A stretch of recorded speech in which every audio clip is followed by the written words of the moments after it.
komentārs laikam plašāks neprasa. Kaspars Daugaviņš, šajā brīdī jāsaka, Mogo RSU komandas uzbrucējs. Divas spēles jau viņam aizdīts Latvijas čempionātā. Un tagad, kā jau vienmēr, Rāls tagad pārņem stafeti un uztais tādu jaudīgu ievadu. Es ar ko daudz negribu kavēt Kasparu, bet es gribēju pateikt, ka mums ir parasti mīļākās drēbes, ko mēs esam hokeja izlasē saņēmuši. Un es zinu, ka es pagodu Kasparam, es uzvilcu mūsu mīļāko kreklu. Tie, kas skatās, šādu kreklu mēs saņēmām kaut kur pasaules čempionātā, un mums abiem viņš patīk. Vai ne, Kaspar? Protams, noderīgs ikdienā, pēc ne tikai čempionāta laikā, bet golfa laukuma arī baigi labi. Ralf, pirmais jautājums tavā rīcībā. Kaspar, vispirms sāksim, kā gāja vasarā? Kā vispārīgi? Nu, laikam, kā jau katru vasaru, līdz līgo svētkiem atpūtos, pēc tam klasiskais stadions, ledus treniņi, fizioterapijas, un darba meklējumi. Tas vēl joprojām progresā, bet nē, esmu iesācis sezonu, tā kā tagad jau viss tā mierīgāk, sirsniņa mierīgāk, hokejs notiek, bet darbojamies. Parasti tā saka, kad uz laukuma tad atslēdzies no dzīves, un tas hokejs ir tā kā narkotika nedaudz. Bet vispārīgi man ir jautājums, tas vasarā tirgus hokeja. Kādas šogad viņš bija šovasar? Ko tu redzēji, dzirdēji? Man jau grūti tā spriest. Priekš manis viņš bija diezgan sarežģīts. Pirmo reizi situācija, ka saka, man neizdalīja kārtas šogad, ar ko spēlēt partiju, bet laikam jau tas tirgus paliek grūtāks. Tā skatoties apkārt arī citiem spēlētājiem no Eiropas tirgus blīvāks. Tie ziemeļamerikāņi ar vien vairāk un vairāk grib uz šejien braukt, baudīt to hokeju, un tas sarežģīja dzīvi mūsu hokeistiem, latviešiem, es domāju. Un kā vispārīgi noteikti, es zinu, noteikti, ka tev jābūt piedāvājumiem, kādas varbūt tu vari pateikt valstis bija un kādus tu gaidi, no kurām valstīm var būt piedāvājums? Ja kāds mums klausās. Slovākija bija pa lielam, visi klubi bija interesēti. Dānija bija, kas bija uz galda, Anglija. Bija arī līgas, kuras nemaz neinteresējos, protams, bet man personīgi es kaut kā sev galvā ieliku, ka es gribētu Čehijas līgā pie jums aizbraukt, paskatīties, jūs te esat saslavējuši viņu, un man liekas arī tā, skatoties uz papīra, varētu būt viena no tādām arī top līgām Eiropā uz doto brīdi, un skatoties arī tās Čempionu līgas spēles pagājušajā gadu un šogad, ne ar ko neatšķirās no Šveices un Zviedrijas pa lielam, kad tu dzīvajā skaties spēli, un es domāju, ka līga, kurā ir labs potenciāls, taktiskajā ziņā ir spēcīga ļoti, man arī tā liekas parocīgs, man hokejs, jo tāds uz aizsardzību tendēts, tā kā interesanti jums tur iet. Es skatos daudz latviešu, tā kā latvieši arī, man liekas, te Čehijas līga ir interesanti hokejs. Es te vienā intervijā teicu, ka pēc daudz latviešu Čehijā, tāpēc, kad man liekas, ka izlasēm ir ļoti līdzīgs taktiskais zīmējums, ļoti, tāda laba aizsardzība un tad uz pretuzbrukumiem tendēts hokejs. Un varbūt tāpēc te Čehi skatās uz latviešiem arī ar tādu interesi. Cik tu domā, vispār ilgi plāno Mogo uzspēlēt? Līdz pirmajam piedāvājumam, vai tu vienkārši vēl joprojām domā apsvērs un gaidīs un pareizo īsto? Nē, galvenais, lai kāds piedāvā kaut kādu konkrētu līgumu, kad es esmu gatavs braukt, jo es runāju ar vienu čehu klubu, 2 nedēļu garumā viņi man katru dienu saka, jā, rītā sūtam līgumu, tā arī neviens neko neatsūta. Tad viņiem no gada līgumu uz 3 mēnešus, es saku, ok, 3 mēnešus, tad sākam runāt par naudām, mums naudas nav, es saku, bet jūs jau vēl pat neesat neko piedāvājuši, tā kā piedāvājat kaut ko, un beigās es sapratu, ka viņi vienkārši runāšanas pēc, es sapratu, ka laikam tur nekas nebūs. Un manā gadījumā arī tie argumenti, ko tās komandas man saka, oi, tu pagājušajā gadā nespēlēji, Nu, tad es izlēmu, ka es sākšu spēlēt Mogo. Nu, es esmu apritē, jūs redzat, tas instats ir pieejams, cik es minūtes spēlēju. Tā kā nu, man apmierina pagaidām arī Mogo treniņu process ir ļoti, ļoti kvalitatīvs pie Ankepāna kunga, un es domāju, ka man nekāda mīnusa no tā nav. Ja būs kaut kas tiešām konkrēts, es esmu gatavs braukt. Nu, līdz novembrim ir izlašu pārtraukums. Tas man arī plus, ka es spēlēju OHL, kad es varēšu arī būt kandidāts izlasē. Jo, ja es nespēlēšu, kurš tev ņems nespēlējošu uz izlasi? Pilnībā. Precīzi. Tā kā es neredzu nekādus mīnus, tikai plusus, un ļoti, ļoti labi jūtos. Un spēles arī ir, starp citu, OHL ļoti intensīvas, un es biju ļoti pārsteigts.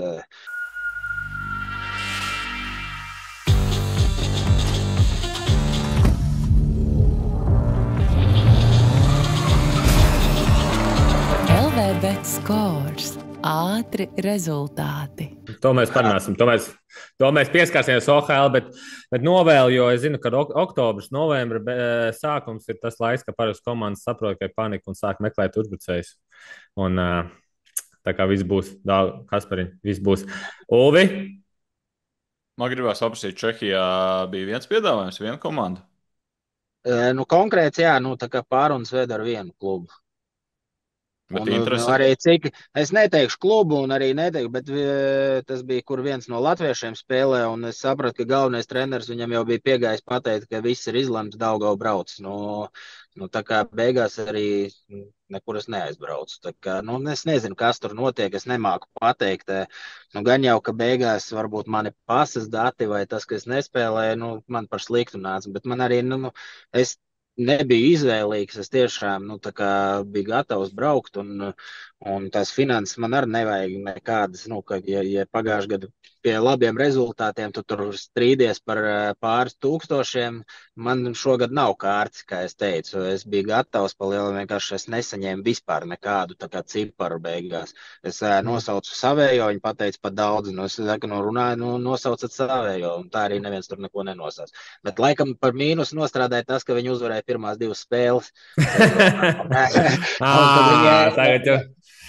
Jā, iet cauri. Vītkovics arī pirmās divas spēles uzvarēja. Un tur Latvijas viens spēlē. Tev piegāja treneris, pateikt, ka Nē, man nepiegāja. Tā kā Vītkovics arī atkrīt.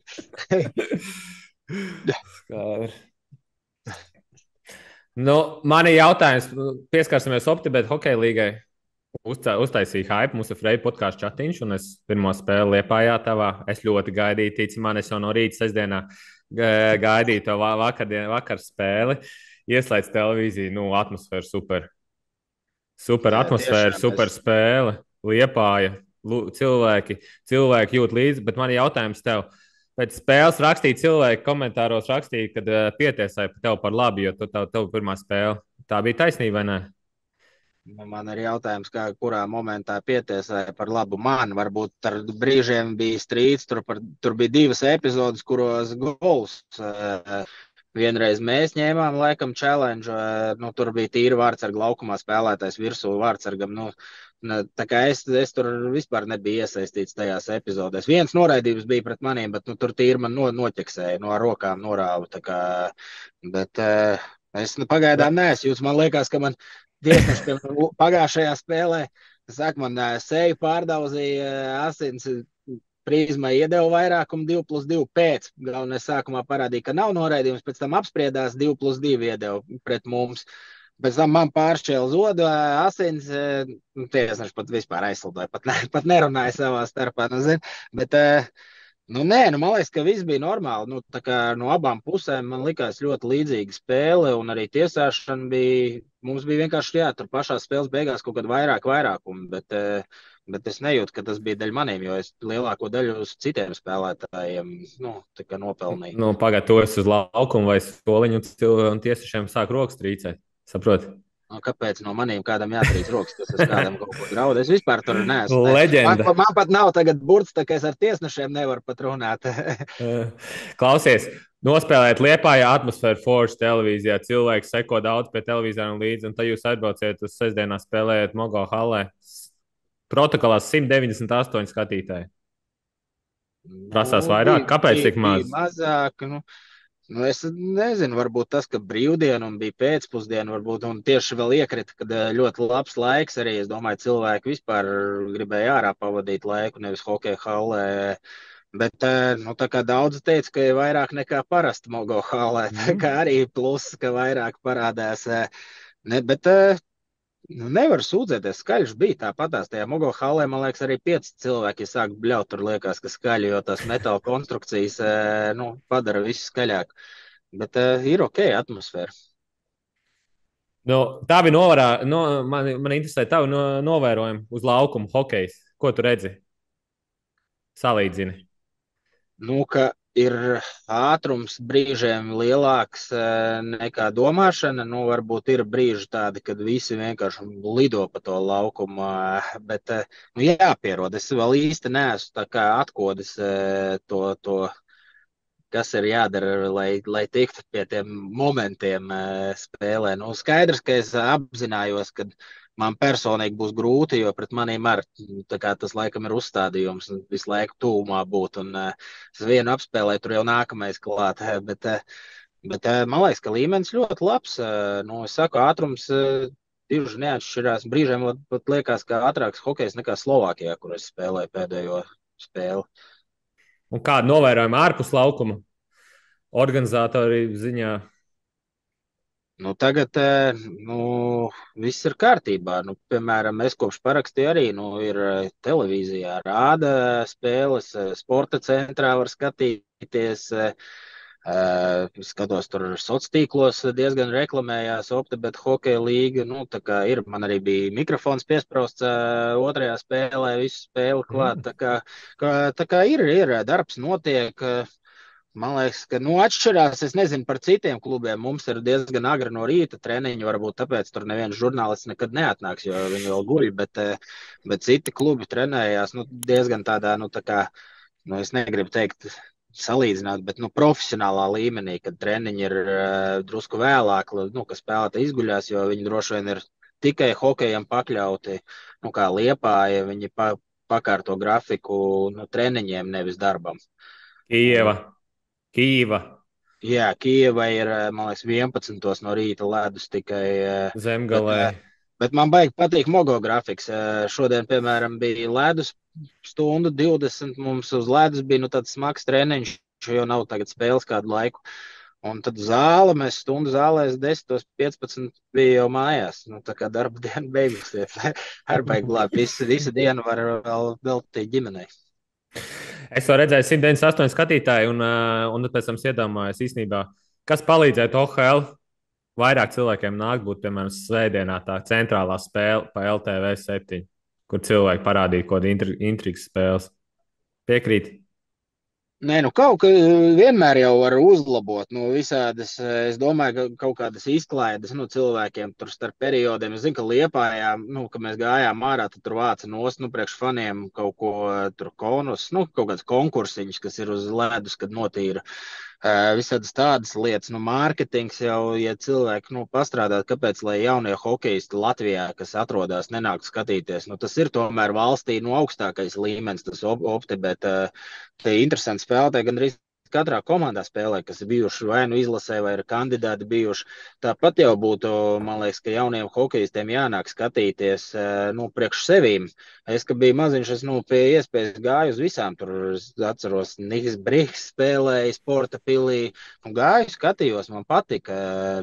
Tajā brīdī man likās, ka viņi bija hokeja guru visi. Un, varbūt kaut kā tajām sporta skolām hokeja, jādod kaut kādas brīvbiļetes, varbūt, lai nav jāmaksā bērnam tur, kas trenējās hokejā.